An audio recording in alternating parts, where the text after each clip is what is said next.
So first ഇറങ്ങിയ വീഡിയോകളിലെല്ലാം first മാത്രമേ ഉള്ളൂ എന്നുള്ളതുകൊണ്ട് ഇന്നത്തെ വീഡിയോ കുറച്ച് ഡിഫറെൻ്റ് ആയിരിക്കും. ഇതൊരു ഡിഫറെൻറ്റ് അൺബോക്സിംഗ് ആണ്. സോ ഇവനാണ് ആ ഒരു ഫോൺ മോട്ടോ എഡ്ജ് 50 Pro 30,000 രൂപയ്ക്ക് താഴെയാണ് ഇപ്പോൾ ലോഞ്ച് ആയിരിക്കുന്നത്.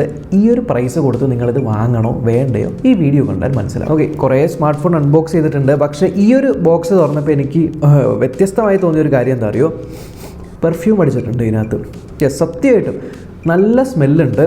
സോ ഈവൻ നിങ്ങൾ ഫോണ് സ്മെല്ല് ചെയ്ത് നോക്കുകയാണെങ്കിൽ ഫോണിലും പെർഫ്യൂം ഉണ്ട്. ഇത് മേ ബി നിങ്ങൾ വാങ്ങിക്കുമ്പോൾ നിങ്ങൾക്ക് കിട്ടുമെന്ന് അറിയില്ല, ബട്ട് ഇതൊരു ഡിഫറെൻറ്റ് എക്സ്പീരിയൻസ് ആണ് കേട്ടോ. ഫസ്റ്റ് ഓഫ് ഓൾ ഇതിൻ്റെ പാക്കേജിംഗ് ഉണ്ടല്ലോ, ഇത് കാർഡ്ബോർഡാണ്. പ്ലാസ്റ്റിക് ഫ്രീ പാക്കേജിങ് ചെയ്തിട്ടുണ്ട്. ചില ബ്രാൻഡുകൾ പ്ലാസ്റ്റിക് ഫ്രീ എന്ന് പറയുമ്പോൾ ചാർജർ പ്ലാസ്റ്റിക് ആണല്ലോ എന്നിട്ട് എടുത്ത് മാറ്റുന്നുണ്ട്. പക്ഷേ ഗ്ലാഡ് ഇതിനകത്ത് ചാർജർ ഉണ്ട്. സോ ബോക്സിനകത്ത് സ്മാർട്ട് ഫോണിൻ്റെ കളറുമായിട്ട് മാച്ച് ആവുന്ന ഒരു സെമി ട്രാൻസ്പെറൻറ്റ് കേസ് കൂടെ കൊടുത്തിട്ടുണ്ട് കേട്ടോ. നല്ല ഗേജ് കൂടിയ തിക്കായിട്ടുള്ള ടൈപ്പ് സി കേബിളാണ്. യെസ്, ഫാസ്റ്റ് ചാർജിങ് സപ്പോർട്ട് ചെയ്യാൻ വേണ്ടിയിട്ട് അത്യാവശ്യം വലിപ്പമുള്ള 125 വാട്ടിൻ്റെ ഫാസ്റ്റ് ചാർജിങ് ബ്രിക്കും കൊടുത്തിട്ടുണ്ട് ബോക്സിൽ. ഒരു കാര്യം നോട്ടീസ് ചെയ്യുക, സ്മാർട്ട് ഫോൺ 125 വാട്ട്സിൻ്റെ ഫാസ്റ്റ് ചാർജിങ് സപ്പോർട്ട് ചെയ്യുന്നുണ്ട്.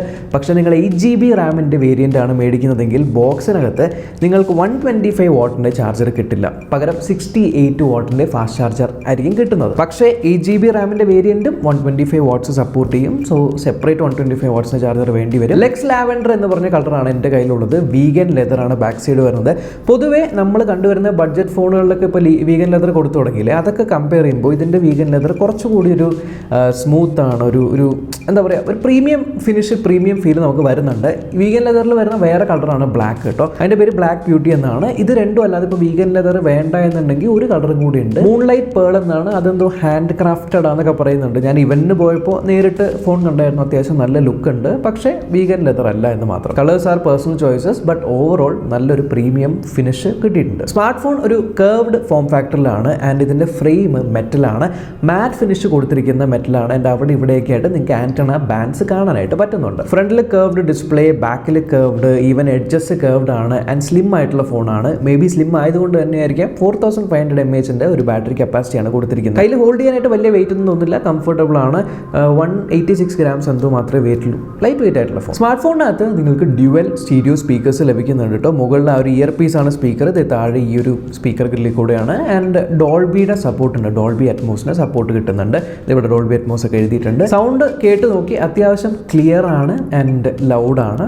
സോ ഒരു വളരെ അടിപൊളി സ്പീക്കർ എന്നല്ല, ഭയങ്കര മോശം സ്പീക്കറൊന്നും അല്ല, ബട്ട് ഡീസൻ്റ് ആയിട്ടുള്ള സ്പീക്കർ, നല്ല ലൗഡ്നെസ് ഉണ്ട്. പിന്നെ നോട്ടീസ് ചെയ്ത കാര്യം ഇതിൻ്റെ വൈബ്രേഷൻ, ഹാപ്റ്റിക്സ് എന്ന് പറയില്ല. ഇപ്പോൾ നമ്മൾ ഹോം ബട്ടൺ അമർത്തുന്നു, ക്യാമറയിൽ സ്വിച്ച് ചെയ്യുന്നു, അല്ലെങ്കിൽ റീസെൻ്റ് ആപ്സിൽ പോകുമ്പോഴൊക്കെ കിട്ടുന്ന വൈബ്രേഷൻ മോശം എന്ന് പറയാൻ പറ്റില്ല, എന്നാൽ ഭയങ്കര അടിപൊളി എന്നും പറയാൻ പറ്റില്ല. ബട്ട് ഒരു പ്രത്യേക ഫീൽ എനിക്ക് തോന്നി. സ്മാർട്ട് ഫോണിനകത്ത് IP68 റേറ്റിംഗ് കൊടുത്തിട്ടുണ്ട്. Yes, dust and water resistant ആണ്. ഡയറക്റ്റ് വെള്ളത്തിലൊക്കെ നിങ്ങൾ കൊണ്ടുപോയി കഴിഞ്ഞാൽ സ്മാർട്ട് ഫോണിന് പ്രശ്നമൊന്നുമില്ല. ഫോൺ എടുത്തപ്പോൾ ഇത്രയും ആൻറ്റണ കട്ടൗട്ട് കണ്ടപ്പോൾ തന്നെ എനിക്ക് മനസ്സിലായി കുറേയധികം 5G ബാൻഡുകൾ ഉണ്ടാവുമെന്ന്. Yes, 15 5G ബാൻഡുകളുണ്ട്. പ്ലസ് ഇതിനകത്ത് VONR ഇല്ലേ, അതായത് 5G കൂടെ വോയിസ് വെക്കുന്ന ആ ഒരു ഓപ്ഷൻ ഉണ്ട്.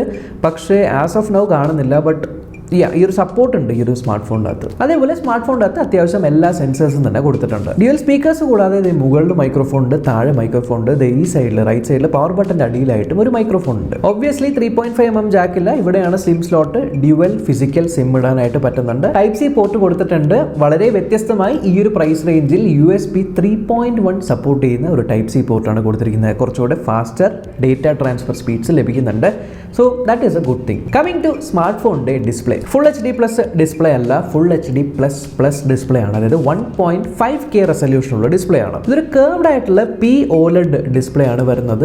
ആൻഡ് ഇതിനകത്ത് 144 Hz വരെയുള്ള റിഫ്രഷ് റേറ്റ് സപ്പോർട്ട് ചെയ്യുന്നുണ്ട്. ഓട്ടോ മോഡ് ഇടുവാണെങ്കിൽ നിങ്ങൾക്ക് 60 Hz to 120 Hz ആണ് കിട്ടുന്നത്. പക്ഷേ നിങ്ങൾ മാനുവലി 144 Hz ഇടുവാണെങ്കിൽ 144 Hz വരുന്നുണ്ട്. അതിപ്പോൾ നിങ്ങൾ ആപ്പ് ഡ്രോയറിനകത്ത് സ്വൈപ്പ് ചെയ്യുമ്പോഴും, അതേപോലെ ഇൻസ്റ്റാഗ്രാം അല്ലെങ്കിൽ യൂട്യൂബ് ഒക്കെ ഓപ്പൺ ചെയ്യുന്ന സമയത്തൊക്കെ നിങ്ങൾക്ക് 144 Hz കിട്ടുന്നുണ്ട്. ഒരു കാര്യം ശ്രദ്ധിക്കുക, ഇതൊരു LTPO ഡിസ്പ്ലേ അല്ല. അതായത് ഇപ്പോൾ 1 Hz to 144 Hz എന്നൊക്കെ പറഞ്ഞ് സ്വിച്ച് ചെയ്യില്ലേ, അതുകൊണ്ട് തന്നെ എന്താ പറയുക, 144 Hz നിങ്ങൾ ഇടുന്നതെങ്കിൽ ബാറ്ററി അത്യാവശ്യം കൺസ്യൂം ചെയ്യും. സോ ബെറ്റർ ഓട്ടോയിൽ ഇടുന്നതായിരിക്കും. ബട്ട് സ്മൂത്തർ എക്സ്പീരിയൻസിന് 144 ഇടാം. മിഡിലായിട്ട് നിങ്ങൾക്ക് ഫിംഗർ പ്രിന്റ് സ്കാനർ കൊടുത്തിട്ടുണ്ട്. ഒപ്റ്റിക്കൽ ഫിംഗർ പ്രിന്റ് സ്കാനറാണ് വരുന്നത്. സ്മാർട്ട് ഫോൺ ഞാൻ അൺബോക്സ് ചെയ്ത സമയത്ത് പ്രീ അപ്ലൈഡ് ആയിട്ട് സ്ക്രീൻ പ്രൊട്ടക്ടർ ഉണ്ടായിട്ടോ അവരുടെ ഒരു ഫിലിം. കർവ് ഡിസ്പ്ലേ ആയതുകൊണ്ട് തന്നെ അവർ ബൈ ഡിഫോൾട്ട് ബോക്സിൽ കൊടുത്തിട്ടുണ്ട്. ഞാൻ എന്തായാലും അത് ഊരിക്കളഞ്ഞു.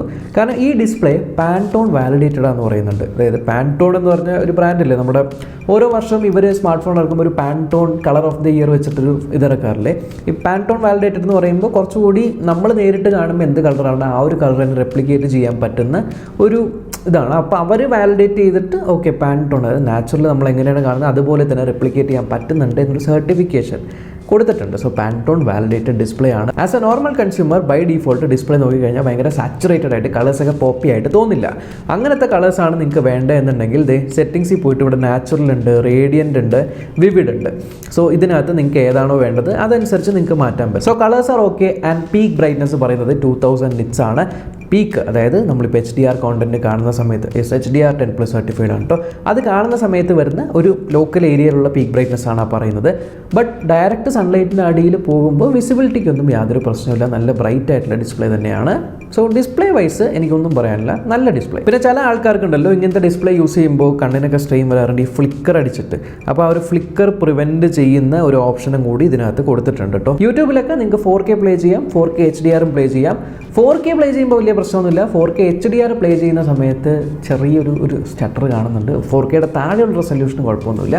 ബട്ട് 4K HDRൽ ഒരു ഫ്രെയിം ഡ്രോപ്പ് കാണുന്നുണ്ട്. ഡിസ്പ്ലേ പ്രൊട്ടക്ഷൻ ഗൊറില്ല ഗ്ലാസ് ആണോ എന്ന് കുറേ ആൾക്കാർ ചോദിച്ചിട്ടുണ്ട്. ഐ സ്റ്റിൽ ഡോണ്ട് നോ, ഒരിടത്തും സ്പെസിഫൈ ചെയ്തിട്ടില്ല. ഇനി ഗെയിമിംഗ് ഓറിയൻറ്റഡ് അല്ലെങ്കിൽ പെർഫോമൻസ് ഓറിയൻറ്റഡ് ഫോണാണോ ഇത് എന്ന് ചോദിച്ചു കഴിഞ്ഞാൽ അല്ല, ഗെയിമിംഗ് അല്ലെങ്കിൽ പെർഫോമൻസ് ഓറിയൻറ്റഡ് ഫോണല്ല. സ്നാപ്ഡ്രാഗൺ 7 Gen 3 ചിപ്സെറ്റാണ് ഇതിനകത്തുള്ളത്. ആൻഡ് ഈ ഒരു 7 Gen 3 നമ്മൾ AnTuTu സ്കോർ നോക്കുവാണെങ്കിൽ ഏകദേശം 8 lakh ഒക്കെയാണ് കിട്ടുന്നത്. വേറെയും 7 Gen 3 വന്ന ഫോണുകൾ ഏകദേശം 9 lakh വരെയൊക്കെ കിട്ടുന്നുണ്ടായി. എനിക്ക് തോന്നുന്നു ഇവർ കുറച്ചൊന്ന് പെർഫോമൻസ് അത്ര എന്താ പറയുക ഭയങ്കര മോശം പെർഫോമൻസ് ഒന്നും അല്ല, എന്നാൽ ഭയങ്കര അടിപൊളി പെർഫോമൻസ് ഒന്നുമില്ല. ഒരു കോമൺ മാൻ നോർമൽ യൂസിനുള്ള പെർഫോമൻസിലാണ് ഇട്ടേക്കുന്നത്. But 8 lakh is A good score. And എനിക്ക് തോന്നുന്നു ഈ ഒരു 8 lakhs സ്കോർ വരാനുള്ള 2 കാരണമുണ്ട്. ഒന്ന് റാം ടൈപ്പ് LPDDR4X ആണ്. ആൻഡ് സ്റ്റോറേജ് ടൈപ്പ് UFS 2.2 ആണ്. സ്റ്റോറേജ് ടൈപ്പ് UFS 3.1 കൊടുത്തിരുന്നെങ്കിൽ കുറച്ചുകൂടി ആ ഒരു സ്കോർ ഇമ്പ്രൂവ് ആയേനെ. ഈ പ്രൈസ് പോയിന്റിൽ പല സ്മാർട്ട് ഫോണിലും കൊടുക്കുന്നുണ്ട്. സോ UFS 2.2 എന്നുള്ളത് UFS 3.1 ആയിട്ട് മാറ്റി പിടിക്കുകയായിരുന്നു. Out of the box Android 14 വരുന്നത്. 3 കൊല്ലത്തെ ആൻഡ്രോയിഡ് അപ്ഡേറ്റ് അവർ പറയുന്നുണ്ട്, പ്ലസ് 4 കൊല്ലത്തെ സെക്യൂരിറ്റി പാച്ച് അപ്ഡേറ്റ്സ് പറയുന്നുണ്ട്. ഇപ്രാവശ്യം തീമൊക്കെ മാറ്റിയിട്ടുണ്ടോ. അവരുടെ ഹലോ UI, അതാണ് ഹലോ UI ആണ് ഇപ്രാവശ്യം കൊണ്ടുവന്നിരിക്കുന്നത്. ഫോൺ ഓണാക്കുമ്പോൾ തന്നെ ഫസ്റ്റ് വരുന്ന ആ ഒരു ബൂട്ട് ആനിമേഷൻ അല്ലെങ്കിൽ ആ ഒരു ഹലോ മോട്ടോ എഴുതി കാണിക്കുന്ന വിധം വ്യത്യാസമുണ്ട്. പ്ലോട്ട് വേസ് ഒന്നുമില്ല, ആഡ്സ് ഒന്നുമില്ല. പ്ലോട്ട് വേസ് ഒന്നുമില്ല എന്ന് ഉദ്ദേശിച്ചത് ഇപ്പോൾ ഗൂഗിളിൻ്റെ ഫോൾഡർ എടുത്ത് നോക്കിക്കഴിഞ്ഞാൽ ഇഷ്ടം പോലെ ഗൂഗിളിൻ്റെ ആപ്ലിക്കേഷൻ ഉണ്ട്. ഒരു കാര്യം എനിക്ക് അറിയാനുണ്ട്. Google One, Google TV, Google Home, Google Fit ഇങ്ങനത്തെ ആപ്ലിക്കേഷൻസ് നിങ്ങൾ യൂസ് ചെയ്യുന്നുണ്ടോ? ഉണ്ടെങ്കിൽ ഓക്കെ, ഇല്ലെങ്കിൽ ആ ഒരു ആപ്ലിക്കേഷൻസൊക്കെ എക്സ്ട്രാ ഉണ്ട്, കളയാം. പിന്നെ ഫേസ്ബുക്ക് ഉണ്ട്, ലിങ്ക്ഡിൻ ഉണ്ട്. ഇത്ര ആപ്ലിക്കേഷനാണ് ബൈ ഡിഫോൾട്ട് വരുന്നത്. അതേപോലെ ഇപ്പോൾ ഹോം സ്ക്രീൻ നമ്മൾ ടാപ്പ് ആൻഡ് ഹോൾഡ് ചെയ്യുമ്പോൾ വരുന്ന ആ ഒരു സെറ്റിങ്സ് മെനു കുറച്ചുകൂടി ട്രാൻസ്പെറൻ്റ് ആക്കിയിട്ടുണ്ട്. തീം മാറ്റുന്ന പരിപാടി, ഈവൻ നോട്ടിഫിക്കേഷൻ്റെ അത് കുറച്ചുകൂടി ട്രാൻസ്പെറൻ്റ് ആക്കിയിട്ടുണ്ട്. സെറ്റിങ്സിനകത്ത് പേഴ്സണലൈസേഷനകത്ത് പോയി കഴിഞ്ഞിട്ടുണ്ടല്ലോ, ഇതിനകത്ത് നമ്മൾ ഇട്ടേക്കുന്ന ഔട്ട്ഫിറ്റ് എന്താണ് അതിൻ്റെ ഫോട്ടോ എടുത്തിട്ട് വെച്ച് നമുക്ക് ഔട്ട്ഫിറ്റിനനുസരിച്ചുള്ള വാൾപേപ്പർ ജനറേറ്റ് ചെയ്യാൻ പറ്റുന്ന പരിപാടിയുണ്ട്. ഇതൊക്കെയാണ് ഫസ്റ്റ് തന്നെ നമ്മൾ ഫോൺ യൂസ് ചെയ്യുമ്പോൾ ആ ഒരു ഹലോ UIയിൽ വന്നിരിക്കുന്ന മാറ്റങ്ങളായിട്ട് തോന്നുന്നത്. വേറെ എന്തൊക്കെയോ മാറ്റങ്ങളൊക്കെ ഉണ്ട്. എന്തായാലും ഡീറ്റെയിൽഡ് ആയിട്ട് നോക്കിക്കഴിഞ്ഞിട്ട് നിങ്ങളുമായിട്ട് ഷെയർ ചെയ്യാം. ബട്ട് നോർമൽ യൂസിൽ ഹാങ്ങും കാര്യങ്ങളൊന്നുമില്ല, അത്യാവശ്യം നന്നായിട്ട് തന്നെ ഓടുന്നുണ്ട്. അപ്പോൾ നിങ്ങളൊരു നല്ല ഒരു സ്മാർട്ട് ഫോൺ പെർഫോമൻസ് ഓറിയൻറ്റഡ്, ഇപ്പോൾ പെർഫോമൻസിൻ്റെ കാര്യം പറയുകയാണെങ്കിൽ ഇപ്പോൾ BGMI കളിക്കാനാണെങ്കിൽ BGMI സ്മൂത്ത് 60 FPS കളിക്കാൻ പറ്റും, എക്സ്ട്രീം HDRൽ കളിക്കാൻ പറ്റും, ഡീസൻ്റ് ആയിട്ടുള്ള ഗെയിം പ്ലേ ആണ്. അങ്ങനത്തെ ഒരു കൂട്ടർ ഗെയിംസൊക്കെ കളിക്കുന്ന ആൾക്കാരാണെങ്കിൽ ദിസ് ഈസ് ഫൈൻ, നല്ല ഫോൺ. ഇനി ക്യാമറ കുത്തിയറച്ചിട്ടുണ്ട്. ട്രിപ്പിൾ ക്യാമറ സെറ്റപ്പാണ്. Primary camera 50 MP optical image സ്റ്റെബിലൈസേഷനുള്ള ക്യാമറ, പിന്നെ ഒരു 13 MP അൾട്രാ വൈഡ് ക്യാമറ. ഇത് തന്നെയാണ് മാക്രോ ക്യാമറയായിട്ട് കൊടുത്തിരിക്കുന്നത്. താങ്ക് യു 2MP അനാവശ്യമായ മാക്രോ ക്യാമറ വെക്കാത്തതിന്. പിന്നെ 10 MP ടെലിഫോട്ടോ ലെൻസ് കൊടുത്തിട്ടുണ്ട്. Front camera 50 MP auto focus ഉള്ള ക്യാമറയാണ്. ശരി, ഫോട്ടോസ് എങ്ങനെയുണ്ടെന്ന് വെച്ചാൽ നോർമലി നമ്മൾ മോട്ടോ ഫോൺസിൽ നിന്ന് ഫോട്ടോസിൽ അത്ര എക്സ്പെക്റ്റേഷൻ ഒന്നും വെക്കാറില്ല. സെയിം എക്സ്പെക്റ്റേഷൻ ഇല്ലാതെ തന്നെ ഞാൻ ഫോട്ടോസ് എടുത്ത് നോക്കി. ബട്ട് ദിസ് ടൈം എന്തോ ഒരു വ്യത്യാസമുണ്ട് ഫോട്ടോസിൽ. 2 കാരണമുണ്ട്. ഒന്ന്, ഡിസ്പ്ലേ പാൻറ്റോൺ വാലിഡേറ്റഡ് അല്ലേ, ആൻഡ് ക്യാമറയും പാൻറ്റോൺ വാലിഡേറ്റഡ്. അപ്പോൾ എൻ്റെ സ്കിൻ ടോൺ എന്താണോ ഈ ഫോണിൽ ഫോട്ടോ എടുത്തു കഴിഞ്ഞാൽ ആ സെയിം സ്കിൻ ടോണിലായിരിക്കും ക്യാപ്ചർ ചെയ്യുന്നത്. ആൻഡ് ഡിസ്പ്ലേയും പാൻറ്റോൺ ആയതുകൊണ്ട് ആ സെയിം സ്കിൻ ടോണിൽ എനിക്ക് കാണാൻ പറ്റും. അതുകൊണ്ട് തന്നെ ബ്യൂട്ടിഫിക്കേഷനും കാര്യങ്ങളൊക്കെ ഇഷ്ടപ്പെടുന്നവർക്ക് മേ ബി ഫോട്ടോസ് കാണുമ്പോൾ എന്തെങ്കിലും തോന്നാം. ബട്ട് നാച്ചുറൽ ഫോട്ടോസ് എടുക്കാൻ ഇഷ്ടപ്പെടുന്ന ആൾക്കാർക്ക് ഇറ്റ് ഈസ് ഗുഡ്. HDRൻ്റെ കാര്യവും ഞാൻ നോക്കി. ഫോട്ടോ എടുക്കുന്ന സമയത്ത് HDR പ്രിവ്യൂലൊന്നും വലിയ കാര്യമായിട്ടില്ല, എല്ലാം ഓവർ ബ്ലോൺ ഒക്കെ ആയിരിക്കും. ബട്ട് ഫോട്ടോ എടുത്തു കഴിഞ്ഞ് അത്യാവശ്യം പ്രോസസ്സിങ്ങിന് ടൈം എടുക്കുന്നുണ്ട്. പ്രോസസ്സിങ് കഴിഞ്ഞാൽ നല്ല ഫോട്ടോ ആണ്, നല്ല ഡൈനാമിക് റേഞ്ച് ഉണ്ട്. മാക്സിമം ഇതിനകത്ത് 30x വരെയും ഡിജിറ്റൽ സൂം ചെയ്യാനായിട്ട് പറ്റുന്നുണ്ട്. സോ ഇത് മാക്രോയിലെടുത്ത ഫോട്ടോ ആണ്. ഇത് അൾട്രാ വൈഡ്. 1x എടുത്ത ഫോട്ടോ, 2x എടുത്ത ഫോട്ടോ, 3x എടുത്ത ഫോട്ടോ, 10x എടുത്ത ഫോട്ടോ ആൻഡ് ഡിജിറ്റൽ സൂം ചെയ്ത് 30x എടുത്ത ഫോട്ടോ. പിന്നെ പോർട്രേറ്റിൻ്റെ സെക്ഷനിലേക്ക് വരുവാണെങ്കിൽ പോർട്രേറ്റിൽ നമുക്ക് 24mm ഉണ്ട്, 35mm, 50mm, 85mm. അതിൽ 24, 35, 50 ഒക്കെ പ്രൈമറി ക്യാമറയിലും 85mm ആണ് ടെലിഫോട്ടോ ക്യാമറയിലും വരുന്നത്. ആൻഡ് ഫോട്ടോ നമ്മൾ പോർട്രേറ്റ്സ് ക്യാപ്ചർ ചെയ്യുന്ന സമയത്ത് ആ ക്യാപ്ചർ ബട്ടൺ അമർത്തി കുറച്ച് ടൈം എടുക്കുന്നുണ്ട്. ബട്ട് ക്യാപ്ചർ ചെയ്ത പോർട്രേറ്റ് ഔട്ട്പുട്ട്സ് നല്ലതാണ്. എഡ്ജ് ഡിറ്റക്ഷൻ ആയിക്കോട്ടെ, ഇപ്പോൾ ഡൈനാമിക് റേഞ്ച്, എന്താ ഇപ്പോൾ പറയുക, overall portrait photo 4K support ചെയ്യുന്നുണ്ട് കേട്ടോ. 4K 30fps അതേപോലെ 1080p 60fps സപ്പോർട്ട് ഉണ്ട്. ഫ്രണ്ട് ക്യാമറയിലും ഉണ്ട് എന്നുള്ളത് ഒരു നല്ല കാര്യം. നോർമലി നമ്മൾ ഫോൺ യൂസ് ചെയ്യുന്ന സമയത്ത് ഹീറ്റിംഗ് ഒന്നും അനുഭവപ്പെട്ടില്ലെങ്കിലും ഔട്ട്സൈഡിൽ ഡയറക്റ്റ് സൺലൈറ്റിൽ നമ്മൾ 4K വീഡിയോസ് എടുക്കുന്നു അല്ലെങ്കിൽ പോർട്രേറ്റ് ഫോട്ടോസ് എടുക്കുന്ന സമയത്ത് ഈ ഡിവൈസിൻ്റെ ഫ്രെയിം അത്യാവശ്യം നല്ലപോലെ തന്നെ ഹീറ്റ് ആവുന്നുണ്ട്, ബാക്ക് സൈഡ് ഹീറ്റ് ആവുന്നുണ്ട്. ബട്ട് നമ്മൾ ഔട്ട്ഡോർസിൽ നിന്ന് തിരിച്ച് ഇൻഡോർ കണ്ടീഷൻസിലേക്ക് പോകുമ്പോഴേക്കും അത്യാവശ്യം കുഴപ്പമില്ലാതെ പെട്ടെന്ന് തന്നെ കൂളാവുന്നുണ്ട്. ബട്ട് ഔട്ട്ഡോർ കണ്ടീഷൻസിൽ ഈ ഒരു ചെറിയ ഫ്രെയിമിൻ്റെ ഒരു ഹീറ്റിംഗ് അനുഭവപ്പെടുന്നുണ്ട്. ഇപ്പോൾ നിങ്ങൾ കണ്ടുകൊണ്ടിരിക്കുന്നത് മോട്ടോ എഡ്ജ് 50 Pro 5Gയുടെ ബാക്ക് സൈഡിലുള്ള ക്യാമറയിലെ 4K 30fps ഫൂട്ടേജ് ആണ്. സോ ഏകദേശം ഇത്തരത്തിലുള്ള ഒരു ഫൂട്ടേജ് ആണ് ലഭിക്കുന്നത്. ആൻഡ് ഈ ഒരു മൈക്രോഫോൺ ക്വാളിറ്റിയാണ് ലഭിക്കുന്നത്.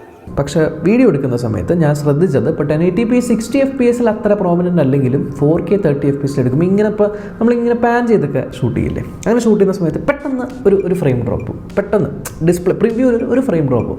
ബട്ട് ലേറ്റർ നമ്മൾ വീഡിയോ പിന്നെ ഗാലറി പോയി പ്ലേ ചെയ്യുന്ന സമയത്ത് നമ്മൾ പ്രിവ്യൂവിൽ കണ്ട അത്ര ഇല്ലെങ്കിലും ഇടയ്ക്കിടയ്ക്ക് 1-2 ഫ്രെയിം ഇങ്ങനെ ചാടിപ്പോണ പോലെ തോന്നുന്നുണ്ട്.